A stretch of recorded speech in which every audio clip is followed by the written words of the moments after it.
Hello friends, welcome to more creative. दोस्तों, आज 1 जून दिन सोमवार है। वही हिंदी महीना आषाढ़ और कृष्ण पक्ष की प्रतिपदा है।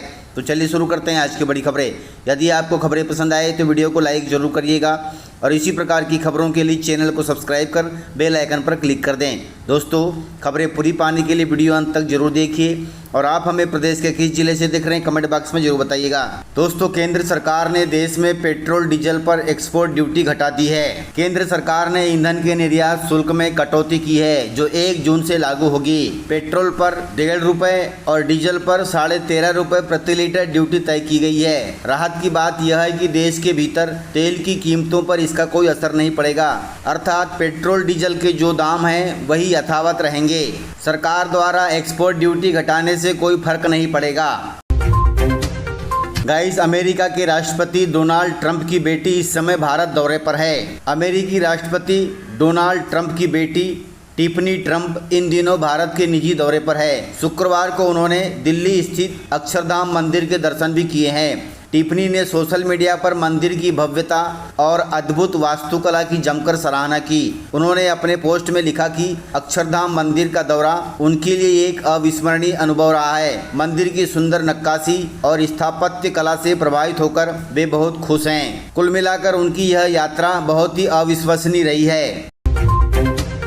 गाइस, सुप्रीम कोर्ट ने राज्यों को बड़ा आदेश दिया है। आदेश के तहत पूरे देश में अब एक ही इमरजेंसी हेल्पलाइन नंबर रखने को कहा गया है। आपातकालीन स्थिति यानी इमरजेंसी में मदद मांगने के लिए अब लोगों को अलग अलग नंबर याद रखने की जरूरत नहीं पड़ेगी, क्योंकि सुप्रीम कोर्ट ने देश के सभी राज्यों तथा केंद्र शासित प्रदेशों को एक बड़ा निर्देश दिया है। कोर्ट ने कहा है कि 3 महीने के भीतर सभी तरह की इमरजेंसी और एम्बुलेंस हेल्पलाइन नंबरों को एक ही कर दिया जाए ताकि लोगों को मदद के लिए नंबर डायल करने में काफ़ी सुविधा मिले।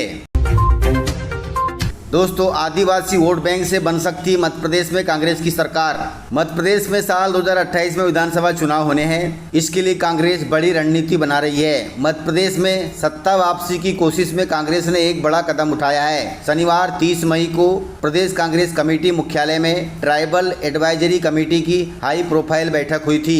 इस बैठक का मकसद साफ था कि आदिवासी वोट बैंक को पूरी तरह अपने पाले में लाना और मिशन 2028 के लिए एक मजबूत रोड मैप तैयार करना ताकि साल 2028 में प्रदेश में कांग्रेस की सरकार बन सके। दोस्तों, बैठक में एक दिलचस्प बात सामने आई है कि हर बार जब भी कांग्रेस को आदिवासी वोट मिले हैं, पार्टी ने हमेशा सत्ता हासिल की है और जब ये वोट छिटके हैं तो कांग्रेस हारी है। अब यही समीकरण कांग्रेस फिर से दोहराना चाहती है ताकि सत्ता में वापसी हो सके। गाइस, मध्य प्रदेश में शिक्षकों के तबादलों पर आया है बड़ा अपडेट। मध्य प्रदेश में 1 जून से 15 जून तक कर्मचारियों के तबादलों की छूट मिली हुई है, लेकिन स्कूल शिक्षा विभाग अब भी अपने ही बनाए चक्रव्यूह में उलझा हुआ है। एक तरफ लाखों शिक्षकों वर्षों से तबादलों का इंतजार कर रहे हैं, वहीं दूसरी तरफ विभाग पहले डेटा अपडेट, फिर समीक्षा और उसके बाद निर्णय की बात कर रहा है। वहीं एजुकेशन पोर्टल 3.0 पर शिक्षकों का पूरा ब्यौरा अपडेट कराने की कयावत तेज कर दी गई है, जबकि ट्रांसफर प्रक्रिया पर अब तक कोई स्पष्ट घोषणा नहीं हुई है। ऐसे में सवाल उठ रहे हैं कि क्या इस बार भी तबादलों की तैयारियां सिर्फ कागज पर ही रह जाएगी, जबकि प्रदेश के लाखों शिक्षक तबादलों का इंतजार कर रहे हैं। दोस्तों, 1 जून से बदल रहे हैं ट्रेनों के वेटिंग टिकट के नियम। रेल यात्रियों के लिए बड़ी खबर है। रेलवे बोर्ड ने 1 जून 2026 से नया सिस्टम लागू करने को कहा है। इससे वेटिंग टिकट सिस्टम में बड़ा बदलाव देखने को मिल सकता है। इस नए नियम से ट्रेनों के डिब्बों में भीड़ काफी कम हो जाएगी। वहीं जिन यात्रियों के पास कन्फर्म टिकट है वे ही आराम से सफर कर पाएंगे। रेलवे का फैसला आम यात्रियों के लिए बड़ी राहत लेकर आया है। दोस्तों, केंद्र सरकार एक देश एक चुनाव रणनीति पर कर रही है विचार। दोस्तों, केंद्र सरकार एक देश एक चुनाव लागू करने के लिए आसान और सुरक्षित कानूनी रास्ता खोज रही है। 39 सदस्यों की संयुक्त संसदीय समिति 2 फेज ट्रांजिशन मॉडल पर विचार भी कर रही है।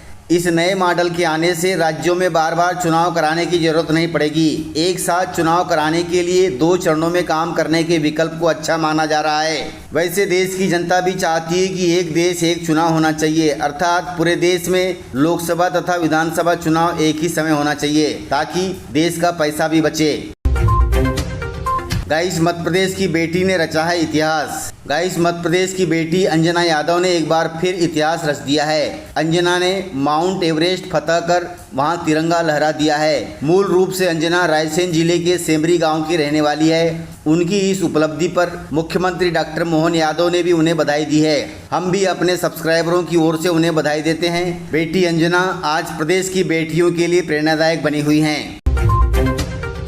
दोस्तों, मध्य प्रदेश के 1.5 लाख शिक्षकों को लगा है बड़ा झटका। सुप्रीम कोर्ट से राहत की उम्मीद लिए बैठे मध्य प्रदेश के 1.5 लाख शिक्षकों को बड़ा झटका लगा है। सुप्रीम कोर्ट ने शुक्रवार को रिव्यू पिटीशनों पर सुनवाई करते हुए बड़ा फैसला सुनाया है। सुप्रीम कोर्ट ने शिक्षकों के लिए टीईटी पास करना अर्थात शिक्षक पात्रता परीक्षा पास करना अनिवार्य कर दिया है। सुप्रीम कोर्ट ने कहा है कि शिक्षकों को टीईटी परीक्षा देनी होगी और परीक्षा को पास करना अनिवार्य होगा। हालांकि सुप्रीम कोर्ट ने शिक्षकों को थोड़ी राहत देते हुए शिक्षक पात्रता परीक्षा पास करने की अवधि 2 साल से बढ़ाकर 3 साल कर दी है। अर्थात प्रदेश के 1.5 लाख शिक्षक 3 साल में टीईटी परीक्षा पास करें। यदि परीक्षा पास नहीं करेंगे तो उनकी नौकरी चले जाएगी। दोस्तों, 72 घंटे से अंधेरे में है मध्य प्रदेश के 20 गांव। दोस्तों, भिंड जिले से खबर है। भिंड जिले के अटेर क्षेत्र में पिछले 3 दिनों से बिजली आपूर्ति बंद होने से ग्रामीण जीवन पूरी तरह से प्रभावित हो गया है। 20 से ज्यादा गांवों में लगातार ब्लैकआउट के कारण लोग पानी की बूंद बूंद के लिए परेशान हैं। वहीं गर्मी के बीच हालात और भी मुश्किल हो गए हैं। बिजली न होने से न सिर्फ घरेलू कामकाज रुक गए हैं बल्कि छोटे कारखाने, दुकानें तथा सरकारी दफ्तरों का भी काम प्रभावित हो गया है। बैंक और डाकघर जैसी जरूरी सेवाएं भी दिक्कतों में पड़ गई हैं। वहीं ग्रामीणों का कहना है कि लगातार शिकायतों के बावजूद भी समस्या का समाधान नहीं हो पा रहा है, जिससे ग्रामीणों में नाराजगी बढ़ती जा रही है। हालांकि जानकारी अब सोशल मीडिया पर आ गई है, जल्द ही निराकरण हो जाएगा। दोस्तों, नौतपा में मौसम ने ले लिए बड़ी करवट। आंधी बारिश से मिली है लोगों को राहत। नौतपा के बीच शनिवार को मध्य प्रदेश के मौसम ने अचानक करवट ले ली है। इंदौर, उज्जैन, रतलाम, मंदसौर, नीमच, धार, खंडवा, बालाघाट, शाजापुर सहित प्रदेश के कई जिलों में देर रात से सुबह तक आंधी, तेज हवा और हल्की से मध्यम वर्षा का दौर चला है। वहीं मौसम में आए बदलाव से लोगों को भीषण गर्मी से उमस से राहत तो मिली है, लेकिन कई स्थानों पर बिजली आपूर्ति प्रभावित हुई है। पेड़ गिरे हैं, यातायात प्रभावित हुआ है। वहीं किसानों की चिंता भी बढ़ गई है, क्योंकि कई क्षेत्रों में गेहूं तथा अन्य उपज खुले में रखी हुई है। मौसम विभाग के अनुसार ये हालात लगभग 3-4 दिन तक ऐसे ही बने रहेंगे।